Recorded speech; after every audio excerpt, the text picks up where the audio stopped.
যত মানুষকে আল্লাহ খুন করেছে বা হত্যা করেছে তাদের উসিলায় আমাদের গুনাহ মাফ করে দাও। আল্লাহ আমাদের পুলিশ ভাইদেরকে হত্যা করেছে, আমাদের রাজনৈতিক কর্মীদেরকে হত্যা করেছে, আল্লাহ তাদের উসিলায় আমাদের গুনাহ মাফ করে দাও।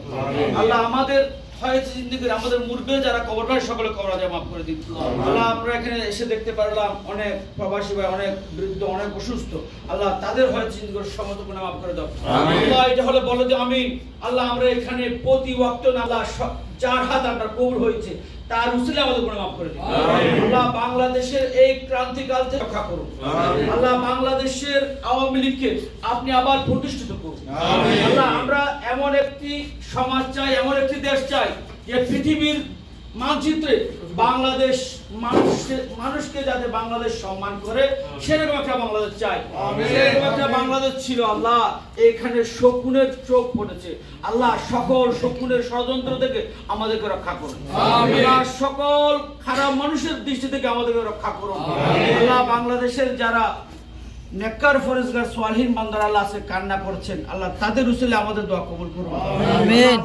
আমরা আপনার কাছে ফরিয়াদ করি আল্লাহ আজকে মক্কা শরীফের জমিনে যারা এই আয়োজন করেছে আল্লাহ তাদের এই শ্রম মেধা আপনি কবুল করুন। আল্লাহ আমাদেরকে যারা বাংলাদেশকে নিচ্ছিন্ন করতে চায় আপনি তাদের নিচ্ছিন্ন করে দিন। আল্লাহ বাংলাদেশের আওয়ামী লীগকে যারা ব্যবহার করে কুলসিত করে সন্ত্রাসী করে টাকা লুটপাট করেছে আল্লাহ তাদেরকে ধ্বংস করে দিন। আমিন। নিরপরাধ মানুষ জেল খাটছে তাদের সাথে তাদের পরিবারকে খেদমত করার তৌফিক দান করুন। আমিন। আমাদের শেখ পরিবারের সকল শহীদদেরকে তুমি ক্ষমা করে দাও। আমিন। আল্লাহ আজকে এই 5 আগস্টের মধ্যে আল্লাহ যাদেরকে আমরা হারিয়েছি তাদের পরিবারকে তুমি ক্ষমা করে দাও। আমিন। তাদের উচ্চলে আমাদের গুনাহ মাফ করে দাও। আমিন। আল্লাহ আমাদেরকে সবসময় হালাল খাবার অনুমতি দাও। হালাল খাবার আমাদেরকে পরামর্শ সকালকে দিতে পারি, আমাদেরকে হালাল রিজিক উপার্জন করার তৌফিক দান করো।